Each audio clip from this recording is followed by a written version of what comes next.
return as the next leader of the Conservatives. Meanwhile, it seems the current Prime Minister has launched an attack on the former Prime Minister, I hope you're keeping up at the back, over his resignation honours list, in which, I featured. Speaking at a tech summit today in London, Rishi Sunak has claimed Boris Johnson asked him to overrule the House of Lords Appointments Committee, which advises the Prime Minister. Just when you thought things couldn't get any worse for the Scottish nationalists and their sectarian cause, the once queen of separatism, Nicola Sturgeon, now finds herself caught in a police investigation into the SNP's finances after being arrested yesterday. She was released on Sunday evening without charge. And just to round things off, we'll be discussing Michael Gove's war on local pizza chains, dead English monarchs under car parks, and why ice cream is being banned in Greenwich. State of the Nation starts now.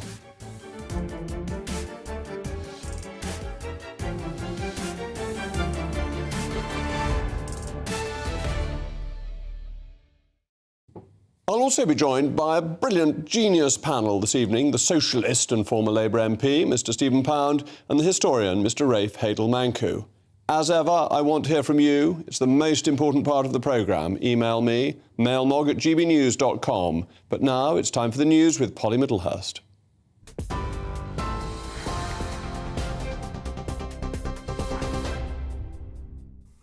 Jacob, thank you. Good evening. Boris Johnson formally stepped down as an MP this afternoon after accusing Rishi Sunak of talking rubbish in an escalating feud between the two politicians. That's after the Prime Minister claimed Mr Johnson had asked him to overrule checks for House of Commons, House of Lords honours nominations. Boris Johnson is now blaming Downing Street for Conservative MPs and key allies failing to appear on that list, despite being nominated by him. Nadine Dorries, Alok Sharma and Nigel Adams are among the MPs whose names aren't appearing on the list. Rishi Sunak said overruling the vetting committee wasn't something he was prepared to do. Boris Johnson asked me to do something that I wasn't prepared to do because I didn't think it was right. That was to either overrule the HOLAC committee or to make promises to people. Now, I wasn't prepared to do that. As I said, I didn't think it was right. And if people don't like that, then tough. In other news today, a man has appeared in court charged with the murder of a 21-year-old woman in Northern Ireland. Chloe Mitchell was last seen in the early hours of June the 3rd. A murder inquiry was launched after suspected human remains were found in Ballymena yesterday. 26-year-old Brandon John Rainey is accused of murder. A 34-year-old man was also charged with assisting offenders and has been remanded in custody. In Scotland, Humza Yousaf said that he sees no reason to suspend Nicola Sturgeon from the SNP following her arrest by police. But the SNP parliamentarians have called on the former First Minister to resign the whip after she was questioned yesterday by police who are investigating the party's finances. She was released without charge and insists she's innocent of any wrongdoing. And we end with a sea of blue in Manchester City tonight as Manchester City fans took to the streets to celebrate their treble triumph with a victory parade. Take a look if you're watching on TV. Rain and the threat of thunderstorms didn't keep thousands of fans away from the city centre streets to celebrate after Man City secured the Champions League trophy with a 1-0 victory over Inter Milan in Istanbul on Saturday, adding the magic third to their Premier League title and the FA Cup. Pouring rain in Manchester, but great celebrations. You're up to date on TV, online, DAB+ radio and the TuneIn app. This is GB News, Britain's news channel.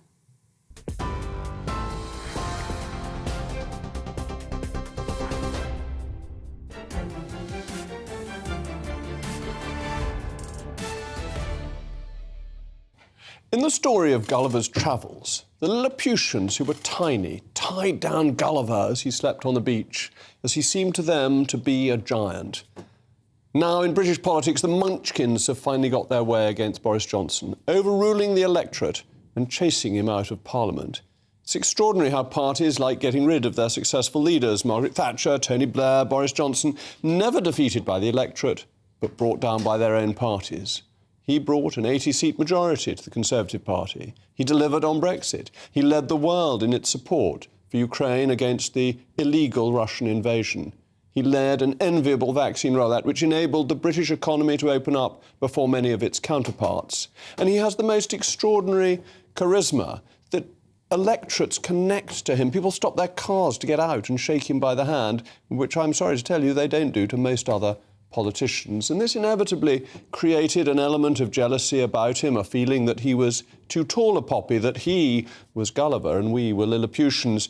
Of course, even Boris made mistakes. It would be absurd to pretend otherwise. He made errors of judgment, and he is a big figure, not necessarily always on the detail. But the consequences of trivial errors have been entirely disproportionate. And this is because of the disease we identified not long after State of the Nation launched, known as Boris spongiform encephalopathy. It is an extraordinary affliction of the mind suffered particularly by those living in Islington with a penchant for European bureaucracy, who find him so enormously irritating that rational political thought and processing goes out of the window. They have to go for Boris, and they were determined to get him. And once again, he's shown why he is rather a good politician, because by taking the Chiltern Hundreds, or actually the other manor which gets you out of Parliament, he's escaped their clutches with one bound. And that's left his lefty opponents even more furious. Their fury is palpable because Boris has got out of Parliament. He's never been defeated by the voters. And if he gets back into Parliament, he may be in pole position to be leader of the party in future. But of course, I want to know what you think. Rees-Mogg at GBNews.com. And now I'm very delighted to be joined by my friend and colleague, Nigel Farage, who is partly an admirer of Boris and partly a critic, because you think he didn't do Brexit properly. To begin, Sir Jacob. Thank you. Sir Jacob Rees-Mogg. Well, Nigel. there you are. Were you not going to mention it tonight? I mentioned it in passing. Well, you didn't really. I said I was part of the honours. Very gently. Anyway, well done. Thank you very much. Look, you know, I disagree with Boris Johnson on many things. His relaxed attitude to mass millions coming into our country, this net zero lunacy that makes the poor poorer and the rich richer. Many things I disagree with. However, on the biggest, most important, fundamental political and constitutional question, probably of our lifetimes, you know, Boris did make the right decision.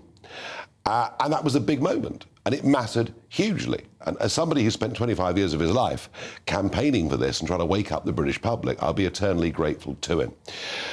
I think his premiership was disappointing in the extreme. And you mentioned this in your talk-in, but I think there were too many unforced errors. You know, he gave the opposition too many brickbats with which, you know, they could beat him, and that was a shame.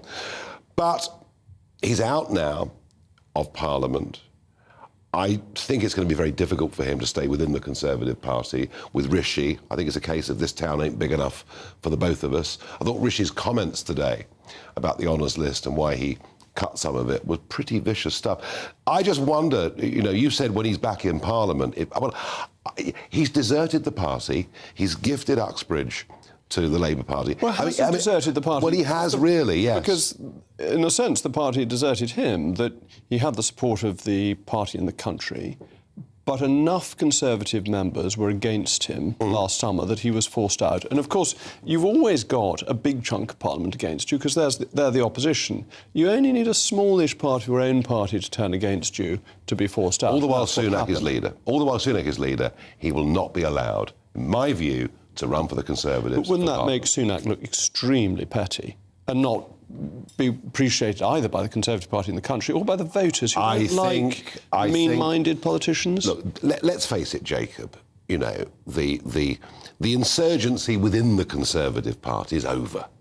The establishment are back in charge. The Remainers are back in charge. The Globalists are back in charge. It's not a Conservative Party at all. It's a Social Democrat Party. They will not want Boris back in the House of Commons at the next election. And I think he's going to struggle for a future within the party.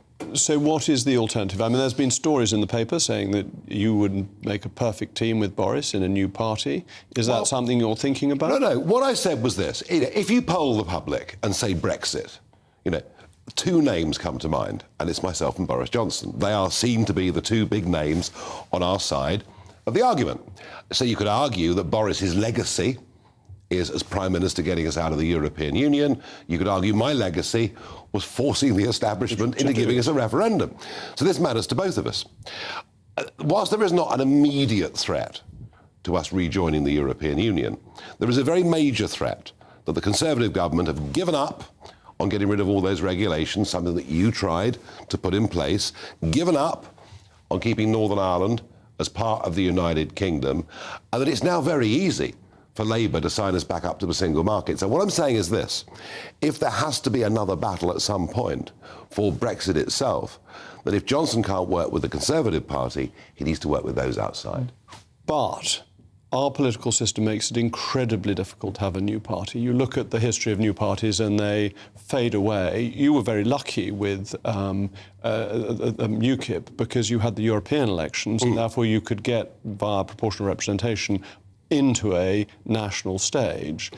But with first past the post, which I doubt Labour will change. It's very difficult. I mean, look, no one knows more than me in modern times. 4 million votes and one seat. I know, Jacob, how hard it is. But all I would say to you is this. If you look at the polling being done by Professor Matthew Goodwin, often released on this channel, you will see a level of disenchantment with politics and political parties, and even with voting. Most people say, I'm going to vote for this party because I dislike them, a little bit less than the other one. If ever there was a moment for some kind of centre-right realignment, it's coming in the next few years. But hasn't that always been true, that you can actually go back to Cicero and find quotes of people thinking the politicians of their day are absolutely useless, but if you go back a few years, they were all marvellous and great statesmen? That I think it's a sign of a healthy democracy. Yes, it is. People are suspicious of that. The difference is we're now living in broken Britain. You know, we could be upset with Ted Heath in the 70s or whatever it may be. But we used to have a health service. I mean, you could go and see a GP. Your kids could get houses to live in. I mean, we are going through a period of time where generations that follow us are, in many cases, not able to enjoy the same standard of living that we've enjoyed. That's the fundamental difference. And that's where you come to net zero, because one of the great propulsions for economic growth and improved standard of living has been cheap energy. Yeah. And we have decided to cut people off from cheap energy. Populism is on the rise all across Europe. In America, well, we'll see. Let's not call it populism. Let's call it winning elections. Why not? Because winning elections is a good thing, and for some reason, populism is a bad thing. Well, I don't think it is. I think the populist leader of Italy is doing really rather well, Giorgia Meloni. I think, there's a populist leader in Hungary, not to everybody's taste, but enormously popular. And look what's happening in Spain. That'd be interesting. Remarkable change in Spain. Yes. France, Le Pen is well ahead, albeit very left economically, but well ahead in the polls. And it's only in this country in which the centre-right, having won a stonking great majority, has decided to shift hugely towards the left, hugely towards the big state. I think if Johnson is to have a big role in the future of politics, I very much doubt it's with the Conservative Party. I think those bridges have now been burnt. I think there were too many in the party that won't forgive him. But if there are big battles to be fought for the legacy of Brexit, etc., he'll have to do it outside. And who's to say? The SDP were the last time a new party formed that got close. We'll see. Well, there's one area where we do disagree, because I think it has to be done through the Conservative Party. But, Nigel, your friend Donald Trump has just landed in Florida to face charges. Other than the fact I'd like to see a plane with Farage on rather than Trump, which I think would be quite smart. What's your reaction? Is this good for him, bad for him? So far, all of the indictments, the civil court case that ruled against him, thus far, everything has made him stronger. This clearly is a very, very big moment. I mean, he's being accused of espionage. Which is just stupid. I mean, the most patriotic American you could ever meet is being accused of espionage. Was he sloppy with some of the paperwork, with some of the documents? I don't know. But no more sloppy than Hillary Clinton, who, of course, had a vast file on her private email. Well, Joe Biden. And what about Joe Biden? So it does begin to look ever more, although it is political, the politicisation of the judiciary at the behest of the White House. But the judge trying him is a judge he appointed, I read somewhere. That is true. That is true. Politicisation may for once work in his it may favour. work. All I know is, thus far, everything's made him stronger.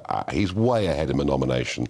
But the polarisation in America is horrendous, and it does remind us, even if we dislike people on the other side of the argument, we must try our best not to hate them. Well, we're a bit more civilised. Anyway, thank you, Nigel. Remember, as always, I want to hear your thoughts. mailmog@gbnews.com. Coming up, more on the political drama of the weekend. The current Prime Minister seemingly attacked the former Prime Minister earlier today at a tech conference over his resignation honours, in which, as Nigel kindly mentioned, I happened to feature. And of course, why do the left in Greenwich hate ice cream? We asked people what they thought about the Greenwich ban on ice cream vans.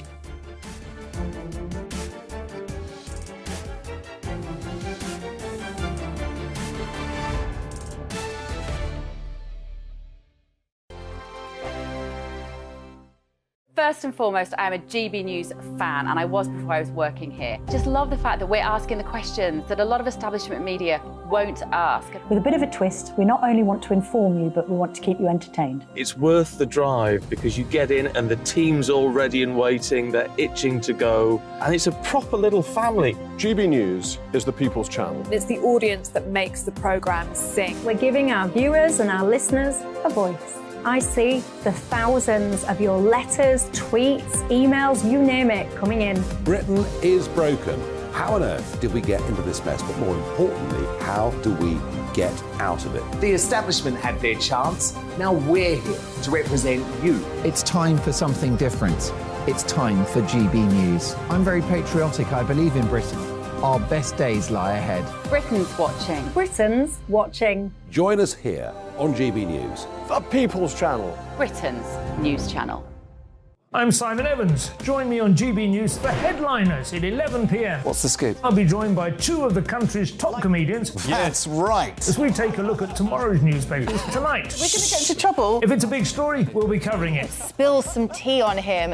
There we go. But we'll also have some fun. I wouldn't stick up a bank. My father didn't love me. So anyway. Headliners every night from 11 on GB News, the People's Channel, Britain's news channel. Westminster is going around in ever-decreasing circles, followed by the media. Britain is broken. How on earth did we get into this mess? But more importantly, how do we get out of it? Join me at 7 p.m, Mondays to Thursdays on Farage, here on GB News. We will have open, rational debate. We've got to work out how Britain moves forward from this. Join us here on GB News, the People's Channel. Britain is watching.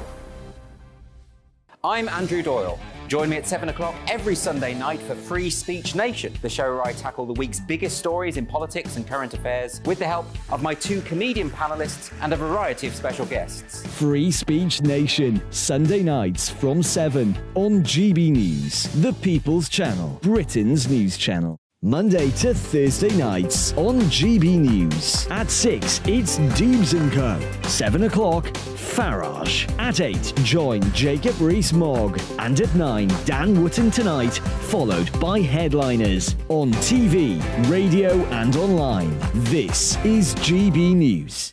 Every Sunday from 11, join Michael Portillo. There'll be topical discussion, looking at the week before and the week to come. So kick back and relax at 11 a.m. on Sundays on GB News with me, Michael Portillo. GB News, the People's Channel, Britain's news channel.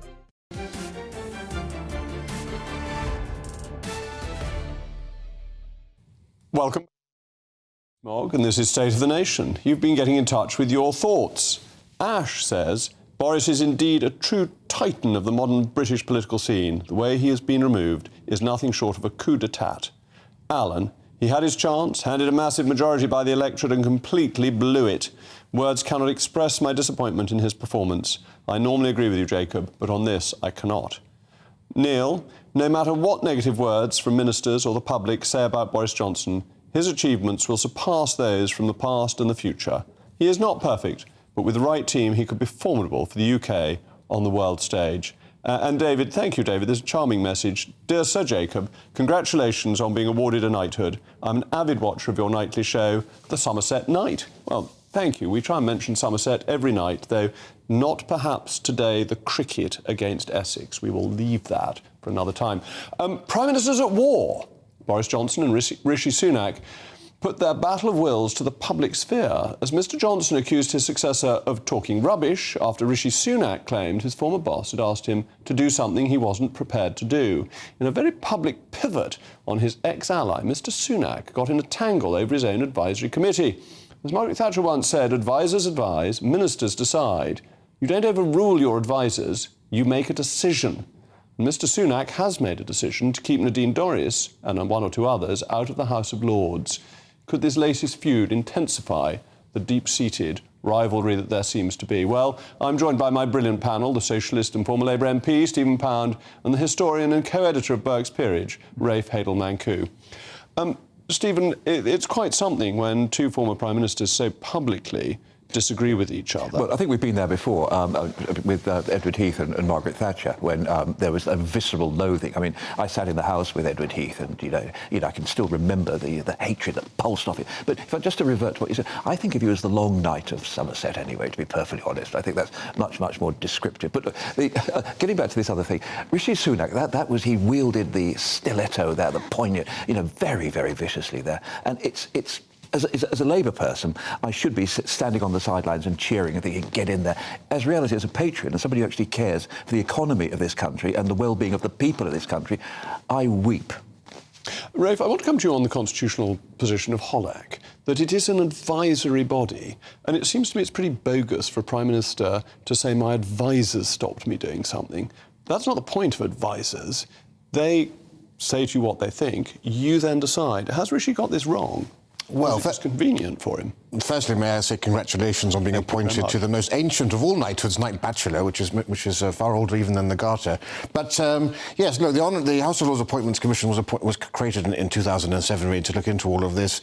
It's never been overruled by a Prime Minister except for one. Guess who? Yes, Boris Johnson, who overruled them over the appointment of Peter Cruddas, the businessman, who there were doubts over. Harold Wilson rather strained it, though, didn't he? No, there was no HOLAC at that point. No, that was before HOLAC. That's right. Maybe that's why. And in fact, the lavender list, which we're referring to, which was the resignation honours list of 1976 of Harold Wilson, was very mild by comparison with later things that have happened under Tony Blair in 2006, for example. But this situation we're faced with now, with one Prime Minister attacking his predecessor's resignation list, as we're seeing, is without precedent. Yes, I mean, there are many ways this could have fallen through. For example, the Prime Minister could have advised Nadine Dorries that he would ensure that she would get a peerage at a later date, thereby avoiding a by-election on this occasion and ensuring that she remains loyal in hopes of receiving her appointment in the future. Yeah, well, I think they may have tried that, actually. I'm damn sure they did. Yes, I think they said to her, if you behave yourself, if you're good, you might get your peerage at a later date. And that doesn't butter a huge number of parsnips, because I'm not sure trust is at its maximum at the moment. I'm not sure you could take that to the bank and cash it, to be perfectly honest. I think that's right. I think that's right. But this was another thing that HOLAC ruled on the Constitution, but HOLAC is not a constitutional body, it's not a constitutional court. Came up with this doctrine that you can't give somebody a peerage that they will take up in 18 months' time.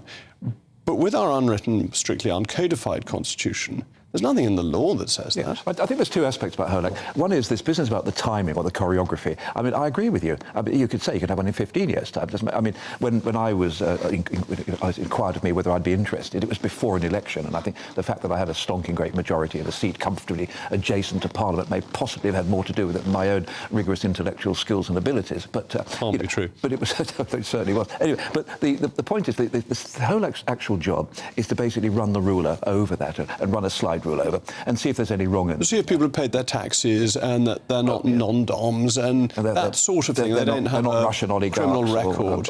But they're not there to say, and I cannot understand, I think their worst decision is, what have they got against Paul Dacre? You know, there are other active journalists in the House of Lords, quite a number of them. Why were they allowed through? And they don't like Paul Dacre because the Daily Mail is popular and fashionable society doesn't like the Daily Mail. I'd be amazed. I mean, he was the most successful newspaper editor, certainly, almost since... since my father, no. But, I mean, there were, I mean, without going into details, there were some of his activities, his actions, and particularly his conferences were particularly aggressive and unpleasant. There's a lot of complaints about him, but I'm not sure that actually recuses him from the House of Lords. I don't know why. Will we ever know? I don't know. We may do. I mean, I imagine these documents are issued under the 20-year rule, so we'll probably know relatively soon. But it gives you less to do in Burke's peerage. You don't have to enter all these new peerages.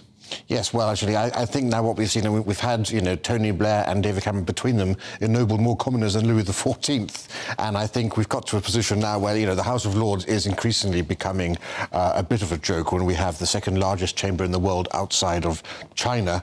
And the arguments for its continuation in its current form don't really hold merit. I mean, Roger Scruton and I, with Philip Blond, launched a proposal for reform of the House of Lords. I was a passionate defender of the hereditary peerage remaining and addressed Lord Wakeham's commission on this in 1999, but what we have right now is something which is an institution filled with cronies who really don't really have the interests of the nation at heart, as you could say the hereditaries do, who wouldn't even obey a three-line whip. And did the hereditaries, most of them, never bothered to turn up? Oh no, I remember Baroness Hooper saying to me that she would never apply a three-line whip to a hereditary peer because she knew they had the long-term interests of the nation huge numbers at heart. Didn't turn up. Well, do you think that's not the case today? I mean, this is one of the problems. There are a huge number of peers who don't show up. But I think there's a key moment. I would like to see the life peers changed into Lords of Parliament rather than actually ennobling them and having them removed from the peerage entirely as a new form of... But let's come back to the Prime Ministerial war. How pleased... I mean, you say as a patriot it upsets you. It does. Yeah. But as a Labour man, for the opinion polls, you must be thinking this is... Well, look, Disraeli said that the Conservative Party is an organised hypocrisy. And, he said that, in the middle of the 19th century. And it is to a certain extent. There is a sort of patrician aspect to the Conservative. There's a sort of a Whig, northern, red-walled side to conservatism. And it all tends to come together because you're not socialist and you actually believe in certain basic principles, sound money, low taxation, law and order. Is Keir Starmer a socialist? No, he's a social democrat, without a shadow of a doubt. No more than that? No, but the thing is, any time anybody says, people used to come up to me and say, you're not a socialist, are you, Mr. Bear? The only thing red about you is your tongue. And I used to say, define socialism.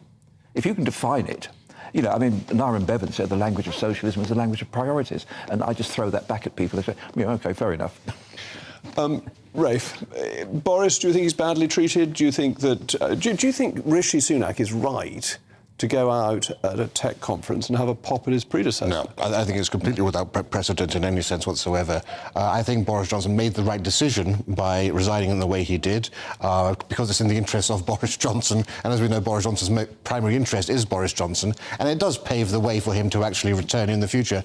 He would, who wants to become leader of the opposition, which I think is unfortunately going to be the fate of Rishi Sunak or whoever succeeds him in 2024. But it's also potentially in interest of Parliament, isn't it? Because chucking out the most successful recent leader of the Conservative Party doesn't necessarily make Parliament look very democratic. Well, I can remember when Gordon Brown was less than wholly supportive of Tony Blair, who was by far the most successful Labour leader, and Brown's people around him, and you know them as well as I do, were attacking him morning, noon, and night. It's unfortunate that sometimes this psychodrama overtakes good sense and sanity. Psychodrama overtakes good sense and sanity. You heard it here first. Thank you to my panel. Coming up, in some ways it was a quiet weekend for the Conservative Party. For the Scottish Nationalists, it was even more exciting as the Rozzers rounded righteously on another SNP politician who was arrested.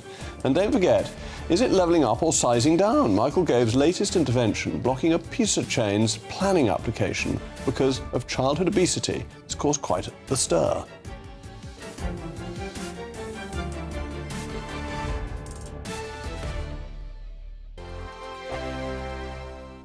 It's all about family, being in people's living rooms, all the interaction and getting to know who our viewers and listeners are. When I was young, my dad used to say, no, stop arguing. I wanted an outlet that would enable me to give my opinion. People are going through a really hard time right now, and I know that you don't feel like you're being listened to by the establishment. I came to GB News because it's the People's Channel, and I want the audience to have their say on the events of the day. We're dynamic. We do something different. Democracy shows that the wisdom of the nation is in its people. I get to travel to find out what the story is from a personal perspective. The British people aren't fools. We know when we're not being told the full story. We've got to work out how Britain moves forward from this. It's the best country in the world. The establishment had their chance. Now we're here to represent your views. Britain's watching. Britain's watching. Britain's watching. We're proud to be GB News, the People's Channel, Britain's news channel. Join me, Patrick Christie's, Monday to Friday, 3 till 6. We tackle the day's news agenda like you've never seen before. It's high tempo, high octane, the most controversial topics, and the best guests. You will not be able to take your eyes and ears off it. I'm not afraid to ask the questions that you really want answered. 3 till 6 p.m, Monday to Friday on GB News, the People's Channel, Britain's news channel. Join us every night on GB News at 11 p.m. for Headliners, which is 3 top comedians going through the next day's news stories, which is exactly what you need, because when the establishment has gone crazy, you need some craziness to make sense of it. So join us 11 p.m. every night on GB News, the People's Channel, Britain's news channel. Join me, Camilla Tominey, on Sunday mornings from 9:30, taking the politicians to task and breaking out of SW1 to see how their decisions are affecting you across the UK. Bursting the Westminster bubble every Sunday morning, only on GB News, the People's Channel. Britain's watching.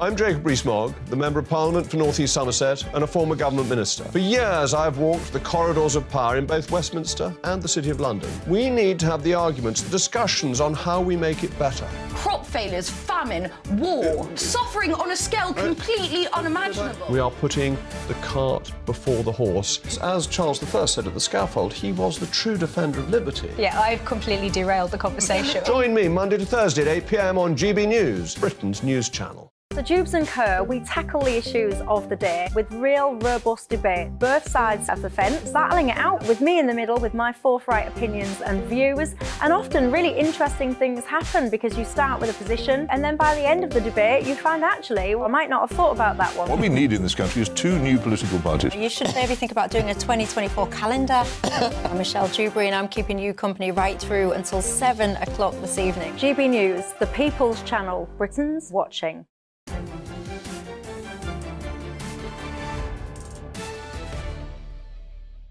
Welcome back. I remain Jacob Rees-Mogg, and you've been getting in touch with your thoughts. Brenda, whatever his faults, Boris does not deserve to be assassinated. The country needs a credible alternative which has the interest of the British people at the heart of everything that it does. Aaron says the way that Rishi, the unelected, and his henchmen ejected Boris from power was nothing short of a coup. Richard, Richard, there's only one solution to all of this. Sir Mogg for PM, Farage for Home Secretary, Boris for Foreign Secretary. And John says, John's 80, has always voted Conservative, but wants a new political party. So he's really with Nigel in that. Perhaps the former First Minister of Scotland, Nicola Sturgeon, should have heeded the weather warnings, because things certainly got a bit hot for her over the weekend as she was arrested and questioned by the police in the latest instalment in the continuing probe into the SNP's finances. Mrs Sturgeon faced 7 hours of questions before being released without charge, pending further investigation. But today, the SNP confirmed they would not suspend Mrs Sturgeon, who still sits in the Scottish Parliament, despite her successor, Humza Yousaf, facing pressure to do so. Following her release, Mrs Sturgeon said she would never do anything to harm either the SNP or the country, and said the events were a shock and deeply distressing. She added, "I know beyond doubt that I am, in fact, innocent of any wrongdoing." Police Scotland released the following statement. A 52-year-old woman who was arrested earlier today, Sunday, as a suspect in connection with the ongoing investigation into the funding and finances of the Scottish National Party has been released without charge pending further investigation. Well, where next for Nicola Sturgeon? Can the SNP's reputation ever recover? Joining me now is the Deputy Editor of Conservative Home, Henry Hill. Henry, Nicola Sturgeon is our political opponent. We both believe in the union, but we both also believe very strongly that you are innocent until proved guilty. Of course. And that she's as entitled to that as if she were from any other party. Yeah, of course. And it's really important to know, we don't know how this is going to pan out. She says she's innocent. The police have released her without charge, as indeed the 2 other members of the SNP that they've arrested so far in connection with this investigation. So, absolutely. That's important sort of groundwork for this. Yeah. But in a way, regardless, the damage to the SNP and to the cause of separatism is enormous, isn't it? That first of all, you have the prosecution of Alex Salmond, where he's found not guilty, but nonetheless, so much comes out around him and around Nicola Sturgeon at that point that damages the party's reputation. Now you have this with Nicola Sturgeon and her husband being arrested, though not charged. and it's making it look as if the SNP has problems at the very least.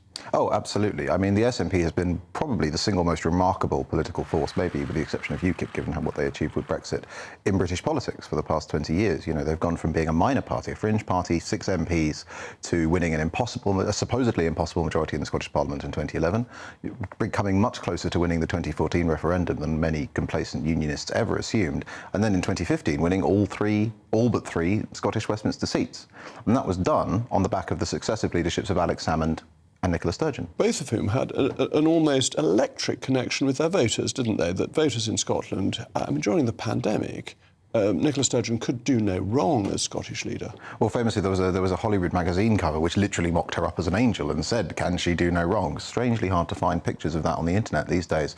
But yeah, absolutely, both very different politicians, Salmond and Sturgeon, but different political instincts, different styles, but both absolutely first-rate. One of the things the SNP profited from is that after Labour set up the Scottish Parliament, they didn't send any of their A-listers there. All their A-listers stayed in Westminster, and so Sturgeon and Salmond completely dwarfed their opponents. And the damage is huge. And I think one of the most underestimated people in British politics at the moment is our genuine A-lister in Scotland, Alistair Jack, the Scottish Secretary, who has got so much right. He, from day one, wanted to take the fight to the SNP. He didn't just want to roll over and give more devolution. He wanted to make the case for the union, and he exercised the powers that Westminster has to stop the Gender Recognition Act, which was not popular in Whitehall, but that seems to have been very powerful politically. Absolutely. This is, and Alistair Jack is really building on the work that I think started with the UK Internal Market Act, UKIMA, and everyone, when the British government brought that in, everyone was saying, no, you're taking on the SNP. And the argument was, no, if you give the Scottish government hundreds of powers that used to rest with Brussels to change internal market regulations, they can destroy the British internal market. You know, if they, even small things, food packaging, all they need to do is say you've got to put a saltire on this, and all of a sudden Tesco and all of these other, they have to have, and so the government changed that. And Alistair Jack has looked at that, and he looked at the complete non-response from the Scottish voters, and he thought, hold on, maybe the received wisdom of the past 25 years hasn't been quite so strong after all. And he's gone with them on the GRR bill, and he's followed that up with this play on their recycling scheme. Yes. Both of them have gone very well. Gone very well, and people are beginning to see through the independents' claims that they notice that the economics don't add up. They notice, and I always thought this would happen, that the consequence of Brexit is that they can't sort of sidle up to the EU as an independent country. They would have to take on all the requirements of the EU. Oh, and now we look at Ireland and the Windsor Framework, have quite a border between Scotland and the remaining parts of the United Kingdom. Absolutely, and you know, I think Brexit proves that you can't be entirely reliant on economic arguments, as the Remainers learned. But what it does mean is that, for example, there is an important section of Scottish opinion which might have been previously well disposed towards independence, which now accepts, or has to accept, that if there was separation, there would have to be a separate Scottish currency in the run-up to Scotland using the euro.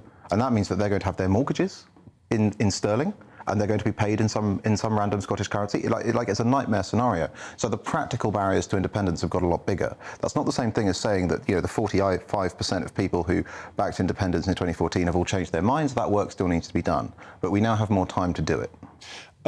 And with the SNP looking to be weakened, their negotiating power after a general election will be less, because it is much less likely that they will hold the balance of power.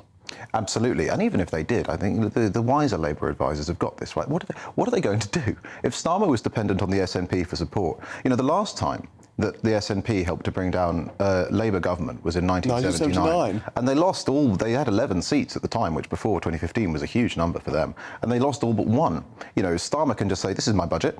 If the SNP want to bring the Conservatives, wants to give the Conservatives another crack, that's up to them. They've got no bargaining power. Yes and no. They may have no bargaining power immediately after an election, but there will come a point in mid-term when a Labour Party is weak, and if they're dependent on the SNP for a majority, they will have the ability to say, well, look, if you don't do this, we may bring you down, knowing that in Scotland they might at that point do quite well. So it's not quite as stark as that, is it? I think for the most part, it was never really going to be good for the SNP to vote to bring down a Labour government. I think the real danger from Labour, to be honest, is Gordon Brown.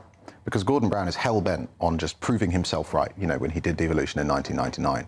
And so he's the architect of this kind of give everything away and hope for the best unionism that Alistair by Michael Gove in this government. But yeah. As a unionist and a Conservative, are you more pleased that the union is more secure or worried that it's easier for Labour to get an overall majority?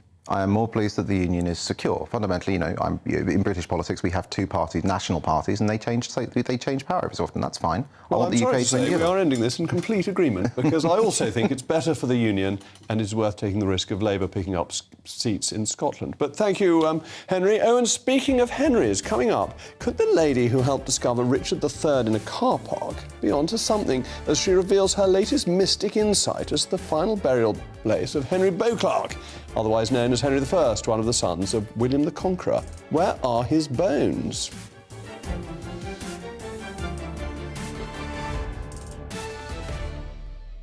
Coming up on Dan Wootton tonight, I'm taking the show on the road. We'll be live in Lee with Liz Truss this Thursday, where the former Prime Minister will escape the Westminster bubble to be quizzed live by you, our amazing GB News viewers. We're going to listen to what people are saying about how we grow Great Britain. Join us at 9 o'clock on Thursday, the 15th of June. Me and Dan Wootton. We're on GB News. Look forward to seeing you then. GB News, Britain's news channel. I joined GB News because I was sick and tired of not hearing my views being represented, not just mine, but so many people that I knew and spoke to. I just couldn't get my voice out there. I couldn't say anything. I couldn't do anything. Whatever the narrative was, I kind of had to follow it. GB News is there to provide a voice for those who have been ignored by the establishment media. We think different things, we've got a different style. GB News is here to be optimistic and positive about the future. It's real kind of dynamic and flowing, with the audience very much at the heart of it, like a big family. Here at GB News, we talk about the things that matter to you. Hearing the voices from right across our towns and cities, especially our towns. All sides of the argument represented with a heavy dose of opinion. We're on a mission here to make a difference. And the GB News family really is here for you, and whatever time of day you can watch or listen. Britain's watching. Britain's watching. We're proud to be GB News, the People's Channel, Britain's news channel. I'm Mark White. As GB News Home and Security Editor, I cover those key issues that are so important to you. Our authorities, our communities doing all they can to combat violent crime. With the public services under unbearable strain, why are we still failing to control our borders? Defence, the first priority of any government, has been continually hollowed out. Can we trust our politicians to protect the armed forces? Join me, Mark White, on GB News. Monday to Thursday, 9 p.m. till 11 p.m. Join me, Dan Wootton. I'll bring you the sharpest takes and hottest debates. Do you not believe in prisons? I don't believe in prisons. I'm completely stunned. I guarantee you there'll be no spin, no bias, no censorship. I actually was personally quite offended by it. And no reason to go to bed. So I guess they've always been quite woke. That's Dan Wootton tonight on TV, radio and online. Monday to Thursday from 9 p.m. till 11 p.m. on GB News. The People's Channel, Britain's news channel. You've probably seen politicians interviewed 1,000 times, but we do it differently. We find out who they really are, we don't shout, we chat, and hopefully we bring a bit of light, not just heat. Did you know Kate Moss? Apparently.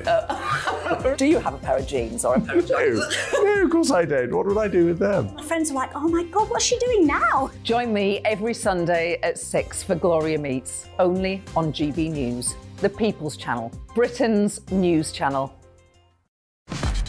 Start the day with GB News. We catch up on all the big stories you didn't hear the night before. And take a look at what the world's talking about this morning. That's right, Monday to Thursdays from 6 o'clock. It's Breakfast with Eamon and Isabel. Straight after breakfast, join us, Bev Turner and Andrew Pearce. We're going to take you through till noon. We'll be tackling the big topics of the day, including the things that the other channels just won't talk about. If it's happening here. Wake up to mornings on GB News, the People's Channel, Britain's news channel.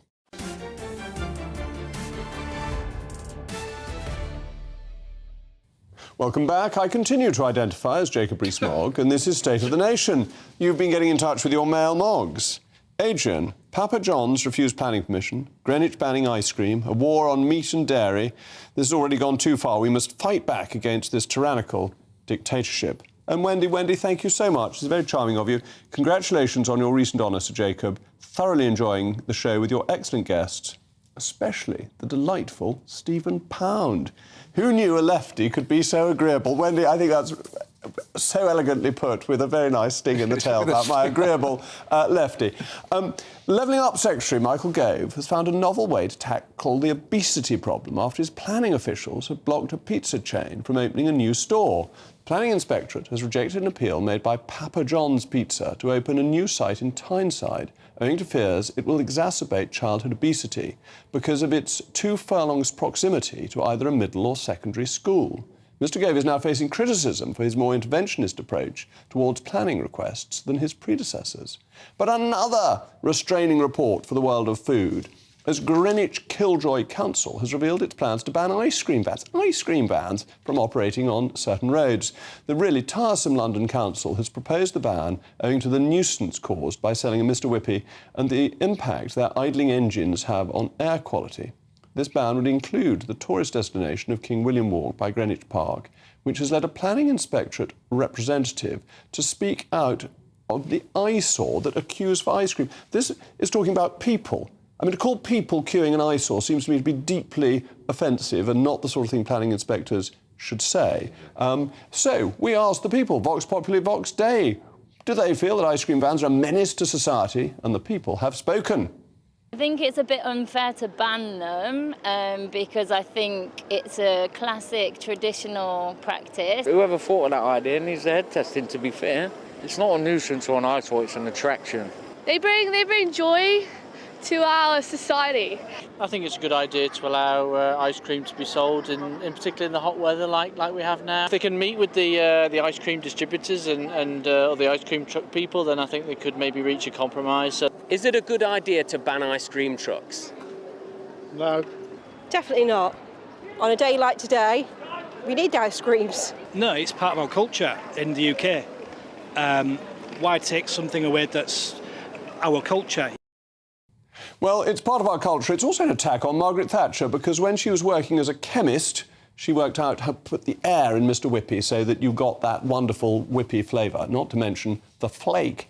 Anyway, moving on at last. Perhaps it's time for the return of Mystic Mogg, the woman whose divination led to the discovery of the crook-backed boar, Richard III, beneath a Leicester car park in 2012, has had yet another message from the ether involving an English monarch and a car park. Why do they all want to be buried in car parks? Author Philippa Langley has said her sixth sense has led her to the final resting place of Henry I under the tarmac at Reading Prison. She believes that the son of William the Conqueror's body was buried there in 1135 when the site was still part of Reading Abbey.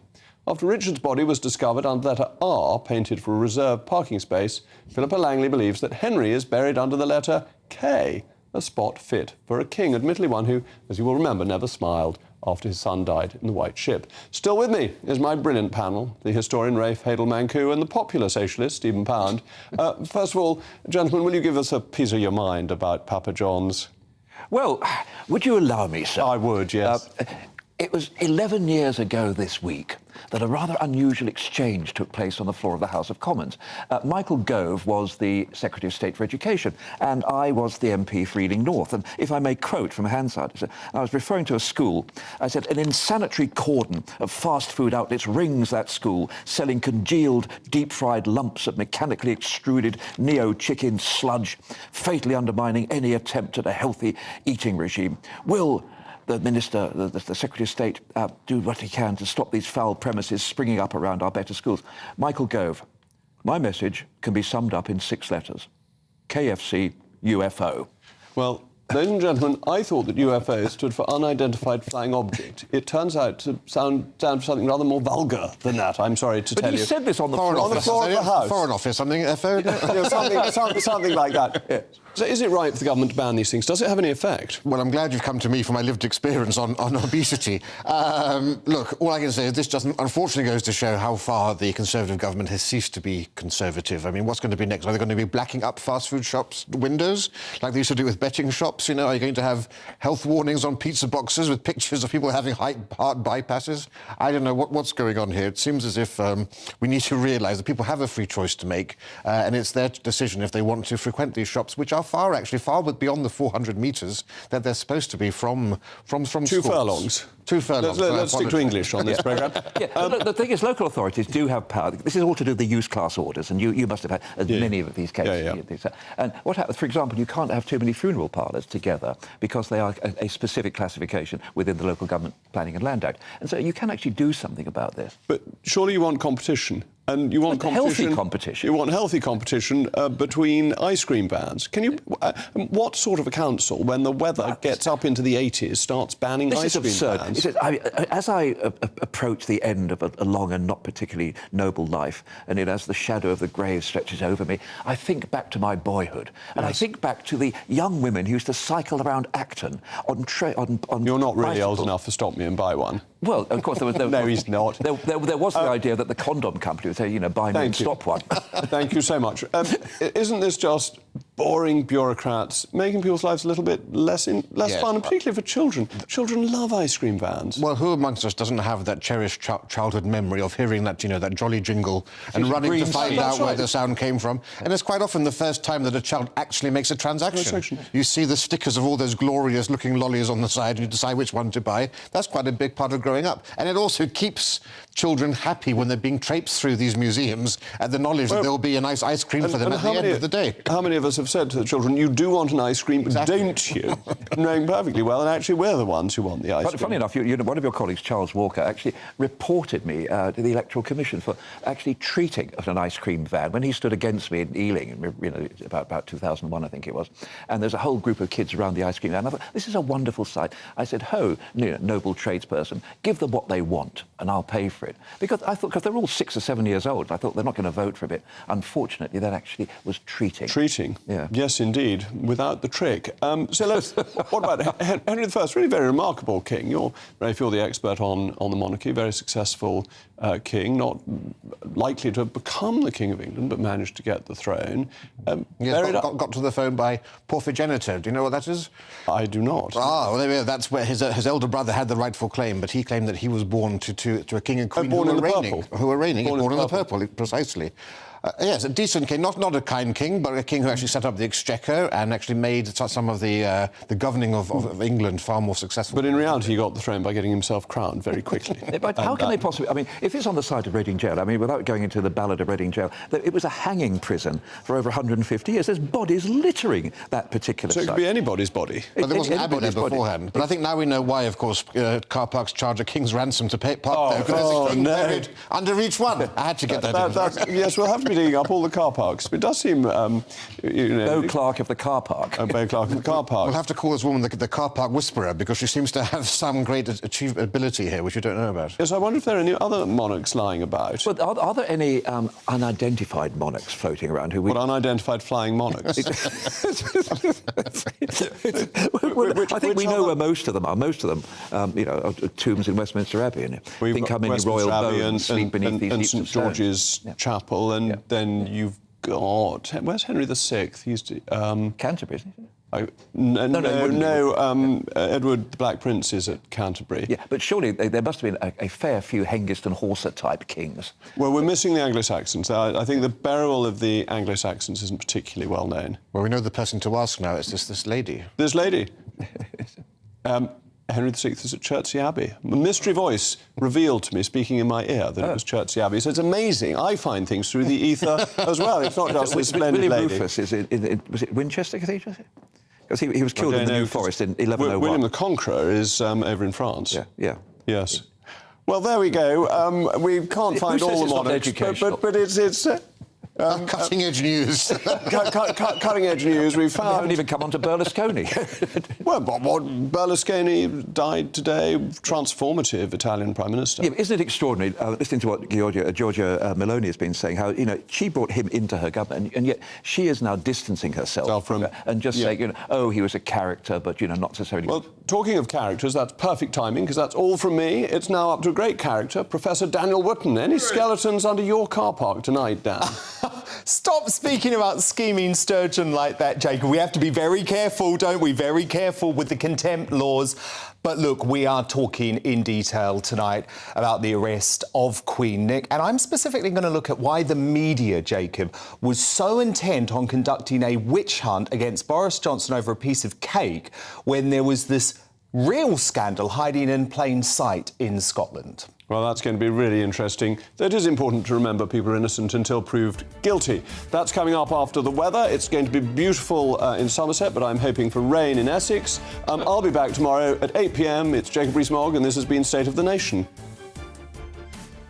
Evening, a hot start to the week. It is going to stay fine and sunny for most places, but temperatures just dropping off a touch as we go through this week, and there is still the likelihood of further thunderstorms on Tuesday. We've seen some downpours today and still 1 or 2 thunderstorms rumbling on at the moment, but they are going to fade as we go through this evening, and most places becoming dry under the influence of high pressure. But as I said, still a few storms around at the moment. They'll tend to fade in most locations. We could just keep 1 or 2 going and pushing northwards through the night. But for most, it's going to be a dry night with lengthy clear spells. A little cooler than last night in the east, but for most it'll be, again, really quite warm, quite humid, a tricky night for sleeping. On to the details for Tuesday. Vast majority dry and sunny sums it up, but we are likely to start with a few scattered showers and quite misty conditions around some coasts. That mist and low cloud may stick in Shetland, and again through the afternoon the potential for further thunderstorms to break out, mostly over western parts of Scotland and the western side of Northern Ireland. Again, they could be torrential and they may cause some disruption, so we do have a Met Office warning in place, but most places won't see those showers tomorrow. Generally it's going to be a sunny one, a warmer day in the southwest. Temperatures, again, generally mid to high 20s, although it will be cooler on the coast, and we might get up to 30 degrees in 1 or 2 locations. Again, it's dry, fine, and pretty clear through Tuesday night into Wednesday morning. Still, the potential for 1 or 2 showers across the far northwest, and mist and har could just return back to the coast of eastern Scotland. That could stick around into Wednesday, but again, for most places, Wednesday is looking dry and sunny, and the risk of showers in the northwest really dropping away. Temperatures just dropping away a touch as well, but it's still going to feel very warm and humid with temperatures in the low to mid 20s. Goodbye.